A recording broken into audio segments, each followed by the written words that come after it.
더불어민주당 이재명 대표 오늘로 단식 12일째 들어갔습니다. 정치권 현안부터 외교 이슈까지 노무현 정부 NSC 상임위원장 또 전 통일부 장관을 지낸 정동영 더불어민주당 상임고문과 함께 이야기 나눠보겠습니다. 안녕하십니까? 네, 안녕하세요. 자, 이재명 대표 단식이 지금 12일째인데 혹시 농성장에 그 단식장에 한번 가보신 적이 있습니까?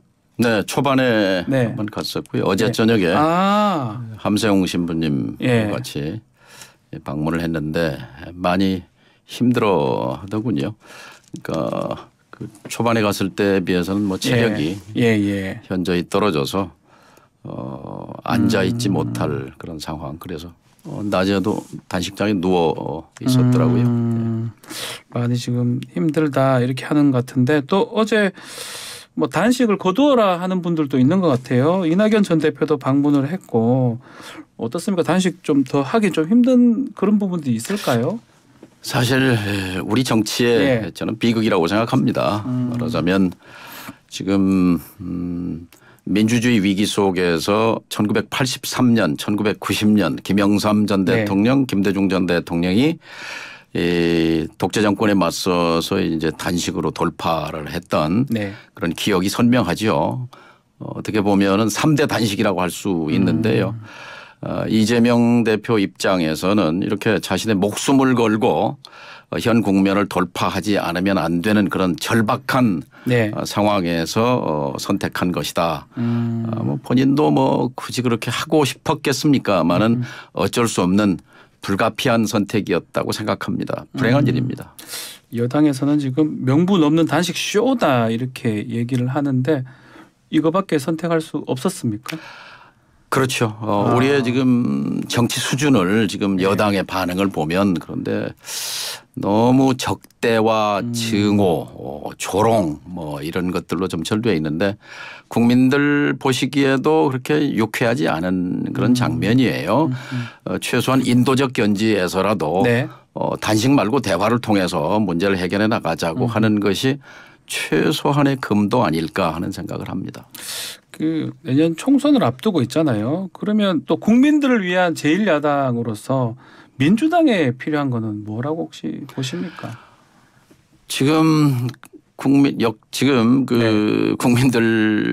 여론 중에서 무당파가 제일 많이 늘어났거든요. 그것은 민주당의 아픈 부분입니다. 민주당이 든든한 그 대안, 버팀목이 되지 못한다는 얘기인데요. 그러기 위해서는 우선 야당의 대오가 정비돼야 합니다. 대오가 갖춰져야 된다. 대오가 갖춰지지 않는데 힘이 없습니다. 전쟁을 하는데 오합지졸로 어떻게 전쟁을 합니까? 우리 앞에는 지금 3대 과제가 있습니다. 불평등과 빈부 차이의 그 격차가 커지는 그런 현실. 그다음에 지금 경제 침체, 잠재 성장력의 고갈 뭐 거기다가 한반도 평화라는 대주제와 함께 이 야당의 역할이 보이지 않는 거 이거 굉장히 답답한 상황이죠. 그렇다면 좀 이재명 대표 중심으로 대오를 갖춰야 된다 이렇게 보시는 겁니까? 내부에서 현미경으로 보면 이재명 대표 체제에도 문제가 있겠지만 그러나 크게 봤을 때 현재 윤석열 정부는 사실 법치주의를 얘기하지만 법치주의를 내세운 정치학자들이 말하는 다른 수단에 의한 민주주의 검찰을 동원한 연성 독재거든요. 연성 파시즘 체제인데 이거와 맞싸우지 않는 민주당이 국민들한테 어떤 신뢰를 받겠습니까? 그래서 그런지 또 이재명 대표 메시지는 좀 더 강해지고 있습니다. 뭐 야권에서 지금 계속 눈에 띄게 대통령 탄핵 언급이 좀 늘어나고 있고 국민의힘에서는 이 내란 선동 행위다 이렇게 반발을 하고요. 왕정과 공화정의 차이가 뭘까요? 왕정은 왕을 선거로 뽑지 않습니다. 핏줄로 선택하는 거고요. 왕은 탄핵당하지 않습니다. 그러니까 공화정은 국민이 주인이고 왕정은 왕이 주인인데 국민이 주인인 증거는 뽑는다는 것이고 끌어내릴 수 있다는 거거든요. 우리는 2번 탄핵을 받습니다. 한 번은 열린 우리당이 잘 됐으면 좋겠다. 그때 여당입니다. 제가 열린 우리당 의장이었습니다. 당시 그 말이 공직선거법 위반이라고 해서 탄핵을 당했습니다. 탄핵소추국회에서 소추를 당한 거죠. 박근혜 대통령은 사인에게 국정 개입을 허용한 국정농단 의혹과 대통령 권한 남용입니다. 네. 근데 이번에 해병대 법무관 박정훈 대령의 이 수사 개입, 네. VIP가 경로했다고 하는 해병대 사령관의 증언이 있는 대통령의 명백한 사실이라면 명백한 이것은 대통령의 권한 남용이고 법률 위반입니다. 결코 두 번의 탄핵 소추에 비해서 가볍지 않다고 봅니다. 그런 점에서 야당의 그런 그 문제 제기는 저는 타당하다고 생각합니다. 자, 어쨌든 지금 단식을 계속 이어가고 있는데 좀 단식도 출구를 좀 보려면 또 이전 단식도 보면 정부 쪽이나 아니면 여당 쪽에서 와서 손도 잡아주고 뭐 이랬던 것 같은데 한덕수 총리 같은 경우는 방문하려고 했다가 또 생각해보겠다 이 정도 얘기만 했거든요. 출구 전략이 있을까요? 이럴 때 총리가 좀 역할을 해야죠. 김영삼 네. 총재 단식 때는 당시 전두환 정권 때 네. 권익현 여당 사무총장을 보냈죠. 단식을 만류하는. 그리고 김대중 총재 단식 때는 그때 이제 여당의 대표가 김영삼 네. 총재였기 때문에 네. 그래서 그 지방자치제 합의로 이끌어내지 않습니까? 그렇죠. 네. 전쟁 중에도 대화는 합니다. 인도적 차원에서라도 정부 여당이 정말 양식이 있는 그런 집권 세력이라면 당연히 만류하는 것이 맞죠. 그럼 누가 올 수 있겠습니까? 그건 뭐 그분들 선택인데요. 지금 여당 대표나 나오는 그 험한 말로 봐서는 아마 그런 분위기는 아닌 것 같습니다. 네. 자, 그리고 지금 대통령 순방 일정 마무리가 됐습니다. 뭐 G20 또 인도네시아 순방을 이제 하고 귀국을 했는데 전반적으로 어떻게 평가하면 좋을까요? 큰 실수는 없어서 다행입니다. 예. 그런데 역시 그 아세안 네. 10나라 그리고 G20 20나라 정상들과 인도네시아에서 그리고 인도에서 네. 이렇게 이제 뭐 양자 정상회담도 하고 다자회의도 참석을 했는데 외교가 국익을 놓고 다투는 아주 치열한 각축장이구나 하는 것을 실감했으리라고 생각합니다. 네. 저는 실용보다 이념이다 하는 말 네. 저는 시대착오적이라고 생각합니다. 특히 외교에 있어서는 예. 실리, 실익, 국익 그 외에 뭐가 더 필요합니까? 외교에서는 이념은 정말 빼야 된다 이렇게 보시는 겁니다. 지금은 이념의 시대가 아니죠. 이미 이념의 종말을 선언한 지가 오래지 않습니까? 네. 미국도 러시아도 중국도 다 자국의 이익을 위해서 별의별 수단을 다 쓰지 않습니까? 우리는 우리의 이익을 지키기 위해서 안보 이익, 경제 이익을 지키기 위해서 모든 수단의 선봉에 대통령이 있어야 하는 거죠. 자, 미국 바이든 대통령하고 좀 친밀한 모습도 보이기도 했습니다. 뭐 회의장 밖에서 얘기하는 모습도 있었고 뭐 집에 같이 가서 농담도 하기도 했다는데 그런 부분은 어떻게 봐야 됩니까? 그건 뭐 한미 동맹 이기 때문에 또 한미동맹 강화라는 측면에서 두 지도자의 친분은 굉장히 중요한 자산입니다. 네. 그것은 뭐 좋은 일입니다. 다만 바이든 대통령은 미국의 국익을 수호하고 관철하는 데 최선을 다했고 네. 우리는 그 과정에서 국익을 제대로 챙기지 못한 그런 한계가 있는 거죠. 우리 입장에서 그렇다는 거네요. 또 지금 우크라이나 지원 확대하는 거하고 또 중국하고 조금 협력할 수 있다 이런 여지도 좀 열어두는 모습이었는데 어떻게 봐야 됩니까? 네, 이번에 네. 이제 러시아에서는 외무장관이 왔고 중국은 이제 리강 리창 총리입니다. 총리인데요. 우리는 지금 이제 한미일 캠프 데이비드로 해서 삼각 군사협력 체제를 갖췄다고 한다면 이제 한러 관계의 그림은 어떻게 되는 것이냐. 네. 중국과의 관계의 전략은 뭐냐. 이것을 보여주고 또 추진해야 하는데 네. 지금 명분론과 당위론은 있습니다. 중국에 대해서 북핵 문제에 대해서 건설적 역할을 해야 한다. 네. 뭐 그런 얘기 또 러시아에 대해서 북러 군사 협력을 해서는 안 된다. 뭐 당위론이죠. 그렇지만 그 당위론을 현실로 만들 전략과 노력, 행동 이것은 지금 보이지 않는 거죠. 네, 전략이 좀 부족하다는 겁니까? 그렇죠. 지금 중국 300억을 우리가 한미일과 함께 한중일 두 바퀴를 적극적으로 이번에 물론 그 아세안 정상회의에서 한중일 회담의 필요성에 대해서 리창 중국 총리가 일단 긍정적인 표시를 한 것은 그것을 이제 고리로 삼아서 굴려갈 수 있겠죠. 그리고 이제 이번 그 G20, G20에서도 작년보다는 훨씬 러시아에 대한 비판 강도가 낮아졌어요. 낮아졌어요. 예. 직접적으로 러시아의 우크라 침공에 대한 비판이 없었는데 윤석열 대통령이 앞장서서 러시아를 비판하고 한 것은 그것은 본인이 얘기하는 실용보다 이념이다. 원칙이 중요하다. 자유인권 법치 이걸 국제사회에도 주장해야 한다. 이런 일관된 입장이겠는데요. 네. 그러나 국내 정치는 국경선에서 멈춰야 합니다. 일단 국경선을 벗어나면 네. 이념이 아니라 실사구시 실용 외교입니다. 실용이다. 자, 중국을 좀 지렛대 삼아서 좀 대북 압박을 하고 싶어하는 뭐 전략도 있는 것 같고 또 그 와중에 중국 러시아 대표단이 그 북한의 그 구구절이죠. 그 정권 수립일. 예. 북한 방문을 했던데 북중러는 좀 뭉치는 모습으로 봐야 되는 거 아닙니까? 그러니까요. 북중러를 우리는 지금 이제 걱정하는데요. 작용 반작용 상호 관계를 봐야 되는 거죠. 한미일이 군사 동맹화의 길을 가는데 북중러 당연히 동해에서 합동 군사 연습 뭐 하겠죠. 네. 그 러시아 크렘린궁 대변인이 왜 하면 안 되느냐 뭐 이런 발로 반문을 했는데요. 네. 당연히 그런 방향으로 그러니까 작용이 반작용을 불러일으키는 건데 그것이 과연 우리의 미래 비전 우리의 미래 비전은 대륙으로도 해양으로도 우리의 국력을 펼쳐나가는 것인데 네. 한쪽 날개를 꺾어버리는 그런 선택이 과연 저는 이렇게 묻고 싶습니다.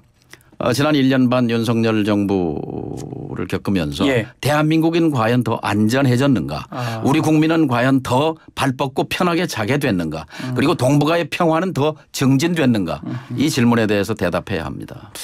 자, 그렇다면 그게 아니라는 뜻으로 지금 질문을 하신 거죠? 그렇죠. 삼척동자도 아는 거죠. 네.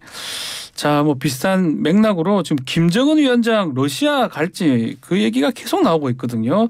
블라디보스톡의 동반경제 포럼을 지금 하는데 갈까요? 아니면 금방 이 자막에도 보니까 연해주에 북한 시찰단이 보인다는 게 나왔는데 저는 간다고 봅니다. 갈 것이다. 왜냐하면 러시아 측이 뭐 시인도 부인도 안 했다는 것은 아니면 아니라고 할 일이지 그 이제 보안상 여러 가지 고려상 시인도 부인도 하지 않은 거기 때문에 그리고 미국의 정보기관의 능력이 뭐 세계 최고 아닙니까? 미국 정부가 확인한 바고 그래서 뭐 동선이라든지 일정 부분 뭐 변화가 있을 수는 있지만 푸틴 김정은 북러 정상회담은 기정사실이라고 봐도 좋습니다. 기정사실이다. 가면 무기 거래나 이런 논의를 할까요? 여기서 우리가 기억할 게 있습니다. 작년 10월 달에요. 푸틴 대통령이 이렇게 말했어요. 한국과 러시아 관계는 매우 좋다. 그건 굉장히 긍정적인 얘기. 지금까지 좋았다는 얘기예요. 지난 30년 동안. 그런데 이제 그 다음이 그런데 한국이 우크라이나에 무기와 포탄을 제공하기로 한 것으로 알고 있다. 네, 얘기했습니다. 만약 그 무기를 지원한다면 한국과 러시아의 관계는 파괴될 것이다. 그리고 그 다음에 붙인 말이 있어요. 만약에 러시아가 북한과 군사 협력을 재개한다면 과연 한국은 행복하겠는가? 이렇게 물었습니다. 자, 그 뒤에 어떤 일이 있었습니까? 우크라이나에 50만 발의 포탄이 갔지 않습니까? 자, 이번에 우크라이나 윤 대통령이 23억 불 3조 원의 지원을 하겠다. 앞으로 그런 계획도 밝혔는데요. 통큰 지원입니다. 충분히 인도적 지원과 군수물자 지원으로 이 러시아의 우크라이나 침공에 대한 대응으로서 충분히 미국과 공조가 되는 것이고 굳이 포탄을 지원해야 했을까. 김대중 정부나 노무현 정부 같았으면 끝까지 고민했었을 것입니다. 국익을 지키기 위해서. 그런데 덜컥수를 둔 거거든요. 거기에 대한 반작용이 바로 러시아가 북한의 포탄을 얻어가고 그리고 북한이 간절히 요구하는 위성 기술, 군사정찰 위성 그리고 핵 잠수함 기술, 미사일 기술 이런 것들을 제공하면 우리의 안보 위협은 커지게 되는 겁니다. 네. 북한의 최신의 전투기가 등장하고 핵 잠수함 건조에 착수하고 이렇게 되면은 우리의 안보 환경이 급변하지 않습니까? 안보 비용이 늘어나고요. 네. 그러면 과연 한반도는 더 안전해졌는가? 대한민국 국민은 발 뻗고 자도 되는가? 동북아는 평화가 더 증진됐는가? 그래서 제가 그 질문을 드리는 겁니다. 그 지난주 저희 또 인터뷰에서는 그 북한하고 러시아 무기 거래 형평성 얘기를 하더라고요. 뭐 포탄 받고 기술까지 다 이전을 해주진 않을 거다. 바로 그 점이 우리가 그 러시아 문제에서 파고들어야 할 부분입니다. 왜냐하면 푸틴 대통령이 말했던 한국과 러시아 관계는 그동안 매우 좋았다라고 하는 것. 그것은 경제 관계를 얘기합니다. 현대차도 공장을 지었고 삼성전자도 그렇죠. 삼성 가전 공장을 없어서 물건이 없어서 못 팔 정도로 호황이었던 그런 공장을 운영했거든요. 러시아는 한국과의 경제 협력을 굉장히 크게 생각합니다. 근데 그게 다 파괴되고 있거든요. 이것을 다시 되살려내는 노력이 거꾸로 북한과 러시아의 군사 협력을 제동을 거는 역할을 하는 겁니다. 그렇기 때문에 굳이 인도네시아 이런 데 가서 러시아를 앞장서서 비판할 이유가 어디 있겠는가 하는 얘기를 드리는 겁니다. 그럼 우리 정부 앞으로 대응을 좀 말씀을 주시면. 아까 말씀드렸는데요. 한미일과 함께 한중일을 돌려야 합니다. 요새 한일 두 바퀴가 필요하죠. 두 바퀴. 한미일도 필요하고 한중일도 필요하다. 그래서 중국도 북핵 문제는 성가신 문제입니다. 그래서 북핵 해결을 공동 목표로 걸어야 하고 무엇보다 지금 중국 관계를 잘 정리하고 정립해야 하니까요. 그래서 대전제는 하나의 중국 원칙을 준수한다는 것을 강조해야 합니다. 왜냐하면 그것이 1992년 한중 수교의 전제였거든요. 하나의 중국 원칙. 지금 와서 지난 30년 동안 지켜왔던 원칙을 저버리고 국익을 해칠 이유가 어디 있습니까? 알겠습니다. 자, 총선 질문도 한번 드려보겠습니다. 어떻게 좀 출마를 하시는 겁니까? 저는 제가 너무 지금 바로 질문을 드렸는데 당의 문제와 국가의 문제를 생각할 때 저의 출마 문제는 그거는 지극히 지역 말단적인 문제라고 생각하고요. 그러나 지금 민주주의가 근본적으로 흔들리는 상황에서 또 한반도 평화가 흔들리는 상황에서 사실 민주당이 변변하게 반박도 제대로 못하는 그런 상황을 답답하게 보고 있습니다. 그래서 좀 역할은 필요하다 그런 생각을 합니다. 역할이 있어야 된다. 뭐 이제 전북, 전주 이제 그쪽이신데 이 민심이 좀 어떻습니까? 잼버리 또 이후에 분위기도 좀 궁금하고요. 잼버리는 잼버리고 새만금은 새만금인데요. 이 정부가 정말 저는 대통령이 그렇게 지시했다고 생각하지는 않습니다만 기획재정부가 정부 각 부처와 상의해서 만들어진 예산을 거의 한 80%를 잘라버렸습니다. 새만금자 들어간 것은 공항, 철도, 도로, 항만 뭐 전부 다 예산을 삭감했는데요. 이것은 기재부의 예산 보복 예산 폭거 대통령실의 눈치 보기 뭐 알아서 심기 챙기기 뭐 이런 거였다고 생각하는데 이것은 그냥 전라북도의 문제가 아니라 원칙의 문제고 지금 우리 대한민국 수립 이후에 예산 편성 역사상 이런 적은 없습니다. 삭감 과정에서 각 부처와 상의도 없었습니다. 절차에도 문제가 있고요. 이건 복원해야 하고 전북의 민심은 상당히 격앙돼 있습니다. 안 좋다 이 말이네요. 근데 민주당이 뭐 국회에서는 사실은 예산 증액을 할 수는 없잖아요. 나온 걸 정부가 준 걸 갖고 그대로 하거나 삭감하거나 이걸 할 수 있는데 뭐 어떤 방법이 있을까요? 윤 대통령 측과 협상을 해야 합니다. 대화해야 합니다. 윤 대통령이 새만금에 와서 새만금을 기업이 바글거리는 도시로 만들겠다. 뭐 이런 공언도 한 바 있기 때문에 인프라가 없이 어떻게 기업이 들어옵니까? 2차 전지 배터리 특화 단지로 선정도 됐거든요. 그러면 당연히 그런 인프라 철도 도로 항만 공항 필요한 거죠. 대화가 필요하다고 생각합니다. 대화를 좀 더 해야 된다. 민주당 그럼 앞으로 총선 전략은 민생인 겁니까? 아니면 뭐 단일 대우 말씀도 하셨는데 핵심이 단일 대우고요. 민주당이 대안이 될 수 있다. 그러니까 민주당이 지금 배부른 민주당이다 하는 비난을 받거든요. 네. 그러니까 지금 힘없고 목소리 없는 사람들에게 민주당이 있다 하는 확신을 보여줘야 합니다.